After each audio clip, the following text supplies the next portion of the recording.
കുട്ടികൾക്കൊക്കെ ഇപ്പോൾ പരീക്ഷാകാലമാണ്. അപ്പോൾ അവരതിൻ്റെ ടെൻഷനിലാകുമല്ലേ.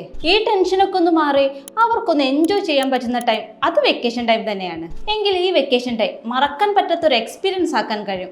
എങ്ങനെയെന്ന് ഞാൻ പറഞ്ഞു തരാം. എങ്കിൽ യാത്രയേക്കാൾ മികച്ചൊരു സമ്മാനം അവർക്ക് കൊടുക്കാൻ കഴിയില്ല. പുതിയ രാജ്യങ്ങൾ കാണാനും പുതിയ കാര്യങ്ങൾ എക്സ്പ്ലോർ ചെയ്യാനും മാത്രമല്ല, ഇതെല്ലാം അവരുടെ കുഞ്ഞു മനസ്സിനെ വല്ലാണ്ട് സ്വാധീനിക്കും. ഈ വരുന്ന ഏപ്രിൽ 7 മലേഷ്യ. ഇനിയിപ്പോൾ മലേഷ്യ വേണ്ടെങ്കിൽ തായ്ലൻഡ് ഉണ്ട്. ഡേറ്റ് ആണ് പ്രശ്നമെങ്കിൽ ഏപ്രിൽ 21 തായ്ലാൻഡ് അവൈലബിൾ ആണ്. Up and down flight ticket മുതൽ ഫുഡ്, അക്കോമഡേഷൻ, സൈഡ് സീയിങ് ഉള്ള എൻട്രി ടിക്കറ്റ്, ഇതിന് പുറമെ ഒരു മലയാളി ടൂർ മാനേജറും, അങ്ങനെ എല്ലാം അടങ്ങിയതാണ് ഈ പാക്കേജ്. മലേഷ്യക്ക് റേറ്റ് വരുന്നത് 48,500, അതുപോലെ തായ്ലൻഡിലേക്ക് റേറ്റ് വരുന്നത് 55,500. അപ്പോൾ പിന്നെ ഇനി എക്സാം കഴിയാൻ വേണ്ടി വെയിറ്റ് ചെയ്യണോ? ഇപ്പോൾ തന്നെ നിങ്ങളുടെയും ഫാമിലിയുടെയും സീറ്റ് ബുക്ക് ചെയ്യൂ.